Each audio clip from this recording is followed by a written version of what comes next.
Alright, this is Frost and Fire. Mixed emotions on this one, because on the one hand, I really, really like this episode, like, a lot. Yeah. Like, the comedy is so good, the slapstick is hilarious, the delivery is great, but Finn's really a dick in this. Oh my god. Like... And a pervert. And a freaking pervert. Kind of. I mean, okay, so let's go over the story here. So, Finn and Flame Princess, they're out having a picnic. Flame Princess looks a little older to me. Was that just me? She looked a little taller. I think that's just you. Is it just me? Okay. And then Ice King flies by, just kind of making fun of them. So Flame Princess just beats the living sin out of him, and Finn has this dream later that night where she's setting him on fire. He likes it. His crotch Specifically on fire. Uh-huh. And he likes it so much that he wants the dream again, so he tries to force Flame Princess and Ice King to fight again, and pretty much does that, coaxes her into doing it, trying to see a fight where there wasn't, and he has the dream again that night, except this time it's the Ice King freezing his junk, and except this time there's the Cosmic Owl, so Jake says, oh my god, the Cosmic Owl's in it, you have to have them fight again, because that could be a dream that's going to predict the future or something, and... So he makes up these two letters, trying to force them to fight. They have this great big, just epically funny battle. That was just hugely funny. You heard me laughing out loud several times. Like I said, just the speed and the slapstick and the lines they're saying, it's just so funny. But then it gets a little too far and Finn passes out and has a dream where, good God, he's in bed, his junk's on fire, and then, it goes too far where she's almost wasting away, and then it turns into this little grown-up baby thing, just going wah, wah, wah, wah, wah, and she turns around and leaves, and then the Cosmic Owl says you blew it. And then that's pretty much what happens. She finds out the fights were being forced, that he made them up, and he said to her credit, some really mean, harsh things, that only he would know to get them to fight, and... She says she needs time to think about it, she walks off, and the Ice King says, you blew it! So, yeah, like I said, on the one hand, the majority of this episode I thought was really well written and really funny, and, go in there, Toe. Excuse me. What? Okay, so it's really funny, and really well written and everything, and the slapstick is great, the animation is great, the voice acting is great, but, yeah, I don't know about Finn in this one. I'm just I don't know, just the idea of, like I said, I know he's still young and everything, but the idea of getting two people to fight, really invoking violence where it's not needed on someone that, okay, is not purely innocent, but, is for the most part not doing anything wrong, and then causing such anger and, hate from both of them, and causing this great violence, just so he can get a dream that he likes. I don't know, the only one I was... kind of a little bit more, I can understand a touch more, was the last one, because it might be a dream that means something is going to come true or whatever. But I don't know about that crap. Even then, I'm like, you know what, just leave it. Even if it's like, ooh, that could mean something, or maybe, just leave it, it's going to happen. One way or another. And it does happen, it's a self-fulfilling prophecy, so I'm always like, leave that crap. Don't go to fortune tellers. They're fake anyway, but even if they weren't, it's like, dude, why would you want to know? It ruins the surprise. Okay, you've lost, 25% of your viewing audience. Oh my god. 25% of my viewing audience was fortune tellers. Fortune tellers are people who believed in it. And no longer that got the glasses if back. they were fortune tellers, they would have known that this was coming. Believe in them. Yeah, they knew 5 minutes before. No. So it's like, I love everything about it except Finn in this one, because I really did feel it was, like I said, I can see another dumber character doing these kind of I could see Jake doing this, not knowing Aunt Bear, because he's so stupid, but I really can't see Finn, especially for someone, who's had sort of the heartbreak with Bubblegum, and then, Flame Princess seems really cool, and, again, couples, sometimes they're gonna go too far and they're gonna abuse something, but this seemed like it was really, really abusing it and going against with sort of what he believes is a hero and stuff like that. So it's really not that's like the one element, but it's a kind of a big element. So yeah, like I really liked it. I'm glad I saw it. I thought it was really funny, and the dreams were cool and everything. I don't think I like Finn in it. I agree with you. I like it. It's a good episode, but Finn is the biggest prick ever. Like, what a jerk and a half. I mean, he puts Bubblegum to shame. Like, what? What a jerk. Unbelievably so. To the point where after my first, like, half a second reaction of, oh no, they broke up, it's like, yeah, good for her. Of course. That's kind of what I was thinking. Like, who wouldn't? Because if they kept them together and somehow made it work, no, that would just make it so mad. Good for her. I wouldn't be able to see how they could do that. Self-respecting person would walk away and say, no, that's not okay. I mean, people make mistakes, but she said it right, and I liked even the voice actress, the inflection and everything. She, it was just very simple, but she still got the point across very well. She said, those were some very personal things that only you would know.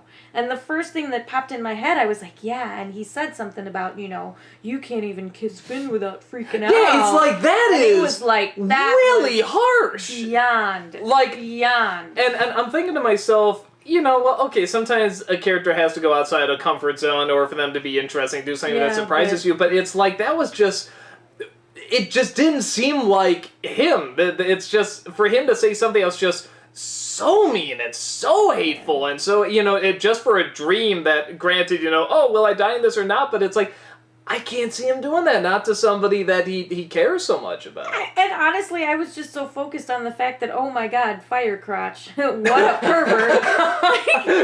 Somebody's working out some sexual issues with this episode, I think, like whoever wrote it. It's like, I can't even be like, well, I guess, no, I don't agree. Not for anything for the dream. What kind of sick mind are you? Like, oh, my crotch was on fire. I'd like that again. Let's make things happen. Jason, you look like you have a story. Nothing. Nothing at all. No, nothing. So, what do you think? I'm not saying anything. I said more than enough. Oh. No, I liked it. To an extent, I get why everyone is upset with Finn, but at the same time, the way I'm looking at it is, he's 14, I think, at this point in time. And he's 14. So, I don't know. Yeah, but to orchestrate this whole big thing... Orchestrate how? Oh, we're sitting here when Ice King comes by, I'm going to just say, oh, no. Hold on. Okay. He's treating you like crap. Okay, that's not that bad. Oh, the other one. Belgium, I hate it when he did that. When he started writing, how was he reacting? Jake starts flipping out, yelling at him. And he's not thinking like you need to have this happen, because this is important. And Finn runs and he's like, ah! And he's just flipping out while he's writing. Does it excuse what he writes? No. But I think at the same time, that's the reason why he wrote such hateful things. He needed it to escalate to that level in order for him to feel something. Oh, go ahead. I guess my point is this, is that why even bother get them to fight again to begin with from that? I mean, it was a harmless... He likes a wet dream. A fire dream. It was a harmless thing, but it did escalate because he started that escalation. It was like, I just want to force it to happen again. On the one hand, I think what you said about him being 14, being a teenage boy and stuff like that, like I do kind of get the idea of having it go on, and even to some, even kind of escalating because no consequences have come from it yet. And again, I do kind of understand that. Like I said, and even if he wrote the letter just saying your feet are stinky and blah blah blah, it's like. And by the way, the delivery on that was very funny. You I see what they were trying to do too. They were trying to really make it go by fast, so you don't even think about it. And to show, even he's not thinking about it. But, I mean, it was just, people slip up, especially 14-years-olds. I mean, it's like, they slip up saying stuff, but it's like, I don't know, but maybe it's just you and me. But something about those words and that was just like a really like, man, that is like a dagger in that character. It's I just felt really like. shitty. No, It's I just really shitty. I actually do agree, and like I'm not trying to excuse him for what he did. Like the words he said were very harsh, and I understand why Flame Princess is like, "Bata!" You know, How'd I go again? "Bata!" But I mean, Please, someone that would be. no. No, I want that to be somebody's ringtone. But I mean, at the same time, I mean, everyone at that age is screwed up in some way, shape, or form, and I don't know. I kind of look back on my past, and I'm like, man, when I was 14, me and my girl. Wait, I never had a girlfriend. Never mind. I can't You're relate saving at yourself all. for me. Well, I can a bit, because I'll make up for the girlfriends you didn't have. My first girlfriend, I was 18. I It was wasn't sad. me. Well, that's I'll make up for the girlfriends you didn't have. But no, I mean, but I won't I tell can. your wife. No, I'll tell you right now. I can totally account you. You do stupid stuff. I mean, you do. It's like, I mean, you already do kind of stupid stuff when you're in love anyway, but it's like you do really stupid stuff when you're young and in love, like Yeah. you're really young. So like I said, I definitely get that. I get that angle. Even though technically this wasn't for love per se, but you still do stupid things. And like I said, I get that there was no consequences being thrown at him, so why wouldn't he do more? But yeah, like I said, it's that choice of words. I mean, that was really the one where I'm like, I don't know. Like, I think you could have had him do or say something else that would still get her to sort of be like, I need time away, I need to be away from you. And still have it fit Finn's character. Because, I mean, there's also a kid that's gone, he's fighting like monsters, and, he's talked about friendship, he's talked about relationships, and like, even the stuff with Bubblegum, like when he was putting his head in her lap and stuff, like, it was disturbing and uncomfortable, but you get it. He was, I mean, he was even younger. It was like 12 or 13 or something like that. So you kind of get it. It still seemed in character, where this one, it felt off. It's like, maybe it's just that choice of words or whatever. It just felt off a little bit to me. No, one of my favorite scenes, though, is with the Ice King, where the place is on fire and Finn's running in to save him. And he's like, "Save Gunter!" So as he's walking over, you hear Ice King say, "I meant after you saved me." Let's go ahead and talk about a few of the really good things in this, because there really are so many. The part where they're fighting and she shoots a fireball in the air and he's like, "Ice!" And then it just cracks him in the face. Yeah, that was good. I love her turning big and then him turning the mountain, getting the snow on the mountain to turn to these arms and then growing I mean, the speed in which it escalated, but it still kept large. I love the ice guy, the ice golem, carrying a bunch of the Gunter. Yeah, that was great. That was seeing awesome. that. Saving them, that was really cute. I loved Finn still carrying the Ice King at the end. It's like while he's talking to her, he still has him, and just the look on Ice King's face, like he's just so annoyed. Yeah. This is all again. He has to be carried around by him. I mean, that's great. Yeah, carry me like a princess. Yeah. Something that, it's... Maybe this isn't the episode to bring it up, I don't know, but, all the voice actors are wonderful in it. Yeah. I think they're really, really good. And I think... Is it Tom Kenny? Is that his name? Yes. I think he's gotten, like, a ton of awards or something, or Emmys, Well-deserved, Yeah, he's all this of them. very big voice actor.